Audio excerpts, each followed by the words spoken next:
Hello மக்களே, இன்றைக்கி காராக்கருணை வறுவல் எப்படி செய்கிறது அப்படிங்கிறத பார்ப்போமா. எப்போதும் காராக்கருணை வாங்கின உடனே நம்ம சமைக்கக்கூடாது.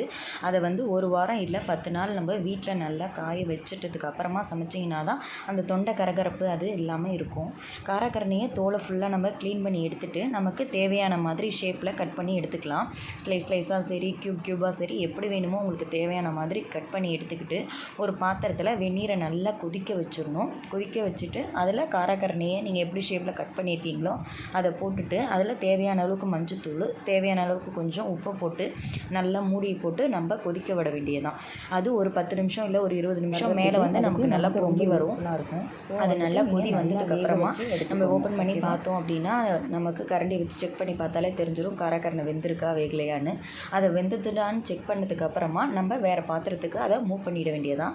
வேறு பாத்திரத்தில் வடிகட்டி எடுத்ததுக்கப்புறமா அதில் தனி மிளகாத்தூள் கொஞ்சமாக உப்பு கொஞ்சோண்டு, ஏன்னா ஏற்கனவே நம்ம உப்பு சேர்த்துருக்கோங்கிறதுனால கொஞ்சமாக உப்பு சேர்த்துக்கோங்க. கொஞ்சம் மிளகாத்தூள் சேர்த்துக்கோங்க. கொஞ்சம் கரம் மசாலாவாவது சிக்கன் மசாலா உங்களுக்கு என்ன ஃப்ளேவர் தேவைப்படுதோ அந்த ஃப்ளேவருக்கு கொஞ்சம் போட்டுக்கோங்க. தேவையான அளவுக்கு கொஞ்சமாக புளி சேர்த்துக்கோங்க. அந்த புளிப்பு ஃப்ளேவர் இருந்தால் தான் நல்லாயிருக்கும். இதை நல்லா மிக்ஸ் பண்ணி எடுத்துக்கோங்க.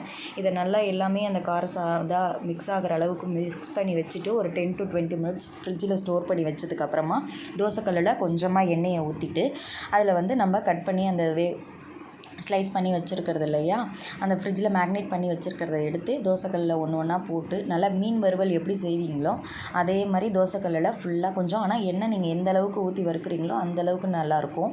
இது வெஜிடேரியன் சாப்பிட்றவங்களுக்கு மீன் டேஸ்ட்டு ரொம்ப நல்லாயிருக்கும்.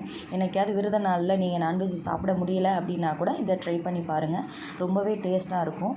நீங்கள் வீட்டில் ட்ரை பண்ணி பாருங்கள். வீட்டில் கொஞ்சம் சாதம் வச்சு சாம்பார் வச்சு அதுக்கு இந்த காராக்கருணை வறுவல் சேர்த்து சாப்பிட்டு பாருங்கள். சாப்பிட்டு பார்த்துட்டு டேஸ்ட் எப்படி இருந்தது கமெண்ட்டில் சொல்லுங்கள். ஓகேவா? பாய்.